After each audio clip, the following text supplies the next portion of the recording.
Well, after their defeat to St Johnstone last weekend, Kilmarnock were crushed 5-0 by Celtic midweek in the League Cup. How would Lee McCulloch's side fare against the Hearts side themselves, thumped by Celtic 4-1 last weekend, and still in search of a permanent head coach? The whole managerial situation's thrown the club into a bit of turmoil, to be honest. I think Daly could do a good job for Hearts. I was quite pleased with how he spoke last week after the Celtic game. McLaren or Friedman, 180 would they mean? Stephen Presley. Steve McLaren. Yeah, I would quite like Alan Archibald. He's a good young manager, he knows the Scottish game. The management can't make the same mistake as they did with Castro, definitely. Not the best of starts for Kilmarnock to this season. It's a front two for them with Ehrman and Boyd. There's still no Gary Dicker, so Greer and Broadfoot continue at the back. Frizzell plays in the middle with Mackenzie. Lewis Moore and Prince Boabin have picked up injuries, so don't feature for Hearts. Ismac and Salvesh starts with Lafferty up front, and John Souter replaces Aaron Hughes. There's also a first start for Connor Randall on loan from Liverpool. Well, these two both looking to respond to defeats by Celtic. 4-1 Hearts lost in the league opener last week at Parkhead. Kilmarnock going down 5-0 in the League Cup. This is Ismac and Salvesh! And it's the perfect start for the Jambos! Ismac and Salvesh rolled Kirk Broadfoot, got away from Greer, and it was a calm finish by the Portuguese.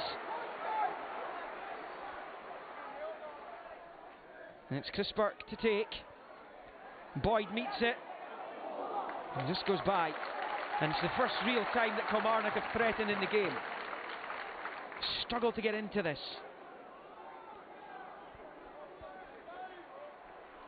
Don't have the best of records here, Hearts. And won for a few years. But Lafferty's worked it back into the Pathak and Salvesh. Out came Jamie McDonald. And that's good sweeper keeping by the man who helped Hearts win the Scottish Cup in 2012. He was caught in two minds initially, but does more than enough. Now Don Thomas, who had a very good first half for Killie, certainly the best performer in the opening 45. And he's got it through here for Mackenzie! And again! And somehow Jack Hamilton keeps them out as they shout optimistically for a penalty. Good play by Thomas. Mackenzie will feel he should have scored though. And then it came bouncing back to Jones, who went down from the challenge of Berra. Now here's Cowie. Hearts, a second goal might finish it. Lafferty. Fresh air from the Northern Irishman. Scored a hat-trick here once upon a time, and the day Rangers won the league in 2011. Brandon run into trouble, now Killie away on the counter with Jones, who's given them a new dimension since coming on at half-time. Get away from Gila. This is Thomas. Yeah, it's not far away from Don Thomas.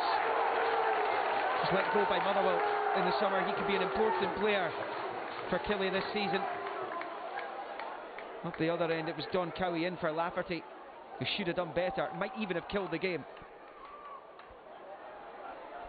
The search for a new manager goes on for Hearts, but this is a decent part of the interview process, if indeed it is, for John Daly. Hearts winning this game, and Gonsalves was unlucky, having initially shrugged off the attentions of Kirk Broadfoot, looking for the far corner.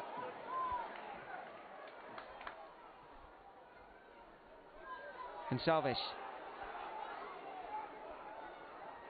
And he and Broadfoot have become embroiled, as you can see, and there were arms flailing. And Isma complaining he was having his hair pulled here as well by Broadfoot. They're both being spoken to by Stephen Finney. And he's taken some advice on himself, but there it is. You can quite clearly see Broadfoot with a handful of Gonsalves's hair. And off he goes. Red for Broadfoot. Killie down to 10. Hearts down to 10.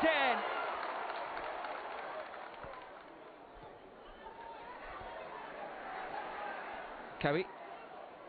This is Arnaud Jume. This is Gilak.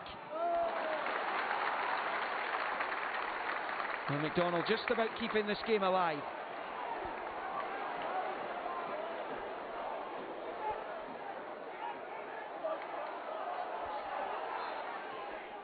Cowie takes short to Jume. Oh, lovely play! Now Don Cowie with another opportunity to put Killie to bed here. Very clever by Arnaud Jume.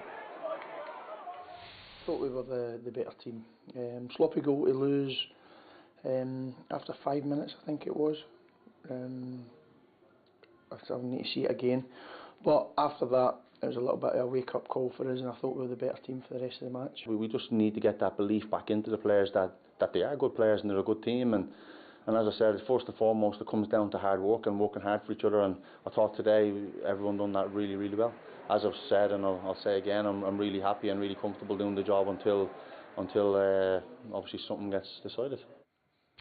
Well, Stephen, you were there. Bit of a stinker, but let's be honest. That's putting it lightly. Hearts deserved winners. In the end, just about. The game lacked quality. Both teams played a really direct style, back to front, missing the midfield out. For Kilmarnock, especially in the first half, they struggled to create openings with the long ball game. And it seemed to be a tactic they were using. Every time they got the ball, it was just turned up to Irwin and Boyd. But actually, Christophe Berra and Suter dealt with it, especially Berra, very, very well. You can understand if it's early on in the game you want to turn the opposition, but you've got to then get a pattern. Well, here you go again. You know, there's options here in the midfield. Find a pass, but no, the midfield was often getting missed out. Chris Boyd does not want to be making channel runs, I can guarantee you that. So he doesn't want to be out there. He wants to be in the width of the penalty area. And it's not the sort of service he's looking for. Again, when you find the ball out here with Gordon Greer, he has options into midfield, but no, it's a diagonal up to the front pairing. And it's suited Berra because Berra doesn't want clever movement around his feet. He doesn't want people in running behind him. He wants to go and challenge and be able to win the ball. And it just was, honestly, in the first half, they must have done it about 50 occasions. And you can just see how easy this year it is to defend for Berra and Hearts. I think it surprises me. That's obviously a thing that was spoken about, worked on and attacked. Well, Hearts were doing it to a certain extent. You see Gordon Greer, he's somebody that wants to play football. He wants to get the ball down and play those passes. In fairness to Kilmarnock, in the second half, they changed a wee bit and played slightly better football without really, again, they had one good chance in the match, but Hearts created better chances overall. We see some top-notch action tonight, Michael, but see some top-knot action. I think that's the name given to Isma Gonçalves' hair, which was pulled unceremoniously by Kirk Broadfoot. Yeah, you see here the close-up, there's a rugby tackle to begin with, and then What is he doing? pulling his, not good. Pulling his hair. You see that Isma Gonçalves' left arm is thrown back there, but I've got a little bit of sympathy with him. I've got a lot of sympathy with him. If somebody was pulling my hair, you can be guaranteed that you're getting something. So do you think it's a red card, Tom? Unfortunately for Isma, I think if you motion your arm back in retaliation, and as much as you sympathise with him, it's a red card. For Kirk Broadfoot, yes, 100%. Even though it's a hair pull. Yeah, I mean, look, I've not seen a lot of hair pulls in my time in football. He rugby tackled him first of all. Rugby tackled him, then a hair pull. I don't think there's a great deal of force in Gonçalves' arm movement there, and I think that he could have got away with a yellow card there. Okay. Well, the big